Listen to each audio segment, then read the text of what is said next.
Zero pushed out at exactly the right time, had his banelings chase down the Marina Marauders, and decided to destroy the tanks, of course, with his main army right here first off, which was a good decision.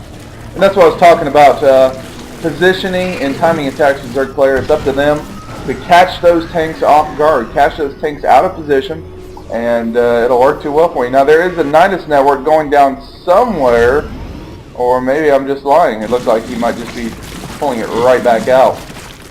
Little drone wanting to get on the action. He wants to be, that little drone wants to be a roach when he grows up, but unfortunately he will stay a drone for his entire life. Now it looks like there might be some Nidus network going on there. It looks like the Nidus is going in the back side of the base of the Terran player. Great job in that regard. It looks like, of course, this Overseer is definitely going to get destroyed. And the Nidus Swarm did pop. I wonder if Casper is even remotely aware of it. Zero is actually focusing, having Casper focus on this Overseer, and not even aware at all that there's a huge army at the backside of his base. Now he's definitely have to move back. Tanks are way out of position. Now Zero's up inside the main base of Casper. What does he get picked off? Doing some good microing right here, attacking the building as he's moving. Destroys the engineering base, so no more upgrades and nothing like, and no missile turrets. And now Zero actually has a great concave of where he's at. The Terran player unfortunately was funneled into a choke point, and the Terran player was easily able, or the Zerg player was easily able to destroy a lot of units there. And continuing to destroy what's left of Casper's army. I really don't know what else Casper can do at this point. He's got almost no army to this reinforcing army from our Zerg player. It does look like the engagements are going to continue up here. Zero definitely outmasses Casper at this immediate moment, but the longer he waits, Casper can eventually get more and more units here. I would probably suggest him maybe moving in, but it looks like possibly the tanks are in good position to help out with that. Now it looks like Zero is going to be moving back and moving his Nidus Swarm across the gap here. I do like this very much. Oh, he's got multiple Nidus Swarms going now, and he's going to easily come back over here and possibly do attack here as well, but tanks and the SCVs are getting in on action, and we're able to clean that up. Yeah, if that went unchecked, the NIST expansion would have been locked down, and it definitely would be GG. But I do like that. He used the vision of this one Nidus Swarm to drop another Nidus Swarm right across the gap here, and was hoping to harass this mineral line. And that would have been a very, very good situation for Zero, because that was a pretty nice play there, I would have to say. You have to have vision of something before you drop a Nidus Swarm down. You can't just drop it any old where. Now, Casper definitely needs to siege these tanks up, probably put one down here to protect his mineral line, and then put the rest of the army up here at the top, but looks like he is trying to rally some troops down there. And surprisingly, this little Overseer survived, and he's just going about doing dropping Nidus Swarms all over the place. Now, the only thing I would get on the Zero about a little bit is maybe his creep spread. What I've noticed a lot of Zerg players do nowadays is these Nidus Swarms, bring a queen with you and drop a couple creep tumors right here, and then you have creep almost directly inside your opponent's base, and you're ready to go from there. Does look like another push out from here. Supply discrepancy 68 to 59. Now it does appear that Casper has not sieged up his tank. It's like, oh geez, I forgot to do that. And it looks like, of course, Zero is to be focusing down those tanks, at the same time losing a lot of his army because the Marauders are just doing complete work to his units. But the overwhelming power of the Swarm might be enough to actually hold this, or it looks like Casper actually has enough units surprisingly hold this attack. Wow, 2 Marauders and 3 Marines left. Was able to hold that attack, and it looks like it's probably 45 to 42 at this point. Units lost head almost identical. Our Zerg player is a little bit behind, 7750 to 7350. But you know, keep in mind that Zero does have an expansion up and going. Well, has an expansion, needs to get it up and going. And of course has a good harvester count.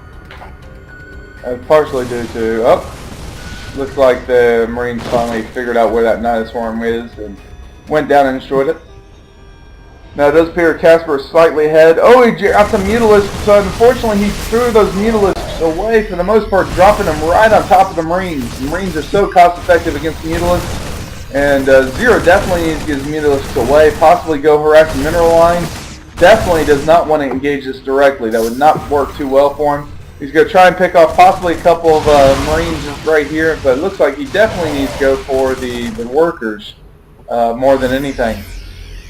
So far they haven't gotten any kills except for a couple of Marines. They haven't gotten any SCV kills. Of course, the main base is completely destroyed. We're going to try and work on these supply depots a little bit, possibly supply capping. Was a good pickup on that one Marine. Didn't lose a oh geez. Mutalisks in that engagement. Sorry. Lost what I was about to say for a second there.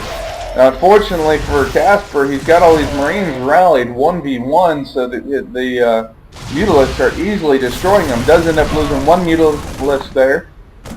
But what this is doing more than anything is keeping Casper on his back toes, keeping him on, making it so he's not building harvesters. At the same time, Zero's doing a great job of keeping up the harassment with the Mutalisks. Even if he doesn't get a lot of kills, what it's doing is it's allowing him to build harvesters. Now he's got a harvester advantage, 12 plus 12 harvesters. So he's definitely going to be able to build a lot more, and he feels confident enough to actually build another expansion over here towards the bottom right corner. Now, looks like Casper's sitting back here a little bit. He definitely needs to siege up. I think his biggest thing in this game is not being sieged up at the right times. And it's definitely not working out too well for him. Does, of course, start to move out here. Got the watchtower. The overseer is definitely going to finally get killed at this point, and it looks like a couple of hydralisks are going to get taken out, but at what cost? It looks like Zero is going to be moving into the expansion, destroying all these SCVs, including with the missile turret. But at the same time, we have the Terran player Casper coming over here. He's probably going to lock down this expansion completely. Finally has the siege tank put up in position correctly, and completely destroys that expansion. So it's going to be one base lockdown for one base lockdown. Harvesters for the Casper are down to 1, so this is basically all the army he's ever going to have, except for the little bit of minerals he does. So if Zero can hold this attack, it'll definitely go to 0, but unfortunately, I don't know, that's a lot of Marines compared to just the Mutalisks that Casper does have. Now it looks like, or that Zero has. Now it looks like Casper is going to be moving into the main base of the Zerg player, destroys the Queen in matters of seconds, and look how fast these buildings go down. Hydralisk den goes down. Looks like the Baneling den's going to go down, but it looks like there's some Banelings in here trying to get in the middle of the Marines and Marauders. Got a few kills there, but again, Banelings don't do good at all against the Marauders. They're only good against really the Marines. So the unit composition for Casper is very good. These Marauders did tank for the Marines very, very well. Didn't get killed that much. Zero actually is coming behind, picking off the last amount of Marines. And now it's just a shooting gallery for these Mutalisks. They can take out the Marauders, they can take out the Medvacs. I probably suggest taking the Medvacs out first so that Marauders cannot heal themselves anymore. Now, as you can see, there's more Mutalisks being built. And basically that's all he really needs at the moment to hunt this army now, because unfortunately for Casper, he doesn't have any Marines to ward off this amount of Mutalisks. But there are a total of, it looks like, 11 at this point, so that's a pretty sizable force regardless. 4 Marines here. What can these 4 little Marines do? 1 easily gets destroyed, 2, 3, and unfortunately they're all just getting rallied up here one-on-one, and to get that amount of Mutalisks is definitely not going to work too well for the Terran player. These Mutalisks are having fun running around, hunting some of these Terran player down. And I do kind of like this from Casper. He knows his time is up for these Marauders. Might as well bring him into the main base of the Zerg player, kill at least something if he's able to. Did stem and try to run away, get up in here, but doesn't appear anything major is going to happen. He might get 1 drone kill. Doesn't even get a drone kill, unfortunately. So at this point, the supply to 46. Unfortunately for the Terran player, he didn't build harvesters the entire game. For those kind of new to StarCraft, you want to constantly build harvesters. You don't want 8 of them queued up like this, well, 5. You only want 1 queued up at all times, but you want them queued up at all your bases. So you want 1 queued up here, 1 queued up here when they're built or about to be finished building. Build another one, and always have 1 building from every command structure you have to constantly keep up with your economy.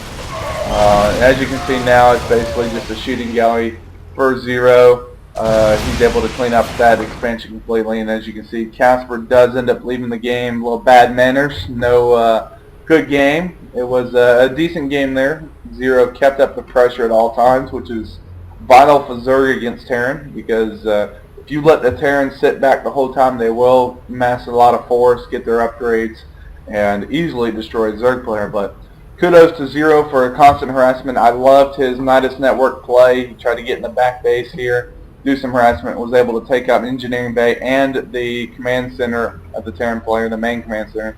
Then he tried to come over here and do some work harassment, but didn't work too well. Overall, great game. Good job to Zero here, and Casper, keep up your harvesters.